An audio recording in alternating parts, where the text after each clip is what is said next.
क्या हो रहा है भाई? यहाँ पे क्या हो रहा भाई? बड़ी नहीं क्या मोबाइलिया बच्ची, ऐसे हमारो अगर मिल जाता है तो माँ हमारो बिटिया की पढ़ाई हो जाता है। भाई यहाँ पे क्या हो रहा है? अबे साले ये काका हे तू कहाँ तेरा मोबाइल लेगा ना? कहा तो रहे भैया। ले मोबाइल हमारा ले, तू 70,000 का मोबाइल लिया, तू 5,000 में खा लिया। अबे साले पैसा पैसा 2-4 महीना बाद आते। हाँ सही भैया। हाँ मंगे पैसों दिए भाई जिनकर जा। अरे तब तो जी आयल है यार। हाँ काका जा। अरे इतनी नेक मोबाइल रही काहे बेच दे सस्ते में। अरे ले जा तू, गरीब इंसान है बेचारा, ओके बिटिया के पढ़ाई कर ले जा, मोबाइल तो हम दूसर खरीद ले भाई। और तू का अगर घूमे खोए जा तैयार हुआ, जा जा घूमे घुमा दे, आज माँ छुट्टी बा ठीक। अबे चलो साले ठीक है फिर। ठीक है। ला फोन दे रे, कैसे बदला थे?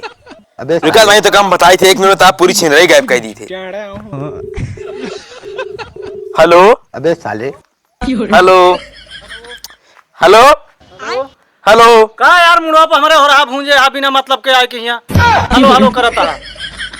हेलो हेलो कहो तोरे चलता कहाँ बलिया? हेलो हेलो ये तोरे चलता है का? हाँ वो अबे साले अरे नंबर दूसरा आई यार। हमका शंका पूरी रहा के माँ में हारू क्या बतलात यहाँ है, इस शंका पूरी सही रहा नहीं बुढ़ा बतलात क्या माँ में हारूगा।